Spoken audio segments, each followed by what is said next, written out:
Well, welcome back. Chrissy Tiegan, she received some Botox treatments, all for pregnancy migraines. So we have a couple of questions, and we have a doctor here with us this morning as well. So is it safe, and how does this work? So joining us this morning is Dr. Ashley Magee with Arizona Facial Plastics with some of the answers for us this morning. Good morning. Good morning. Nice to see you, Dr. Magee. We appreciate your time.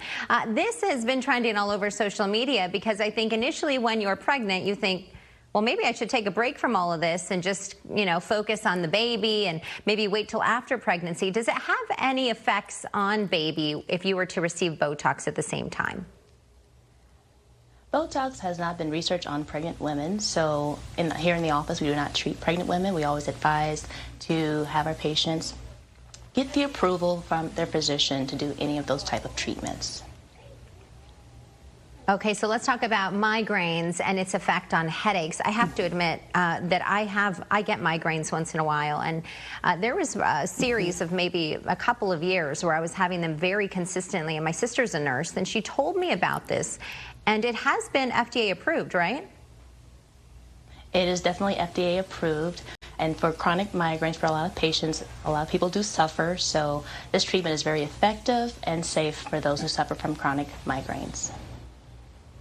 Is it hormonal? Is that part of it also, or do we even know what the effects of that may be? Migraines have several causes, one being hormones, others are stress, change in weather. Here in Arizona we have monsoon weather, so a lot of patients are triggered by that, along with certain foods do trigger migraines for a lot of patients.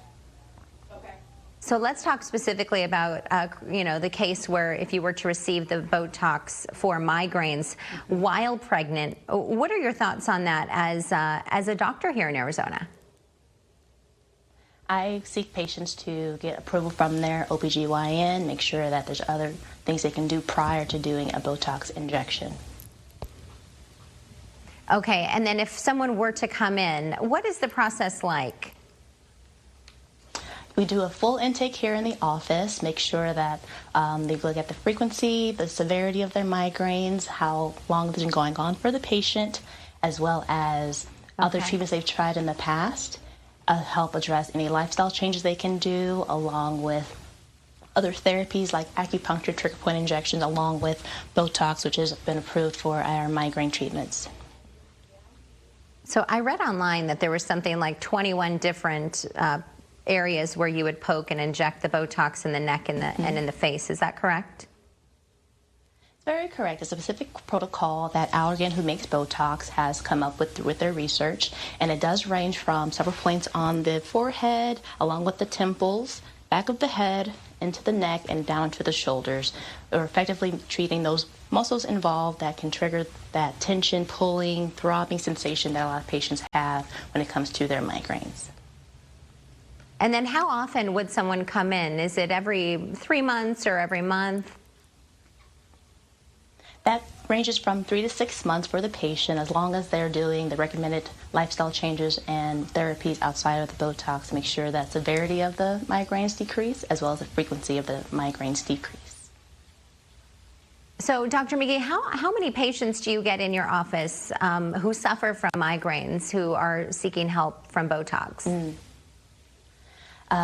There's several cases each week, as well as the frequency of those migraines have been increased recently due to stress and the change in weather with our monsoon season. So we have a lot of patients that are getting those treatments, and it's really helping them, and they're coming back just very happy and relieved that we're relaxing those muscles with the Botox and making sure they get that relief with their migraines.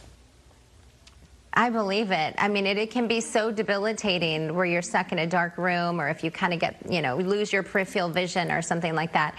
We so appreciate your time, Dr. Magee. Thank you so much. Be healthy and be safe. Thank you. Appreciate it. You as well. Bye-bye. Have a great day. Good information, but imagine 21 different areas in your forehead and neck. And some of the reports that I read online said use like an ice pack or something like that before and after to kind of help with some of the pain over the first couple of days at least. All right, more coming up after a quick break. We'll be right back.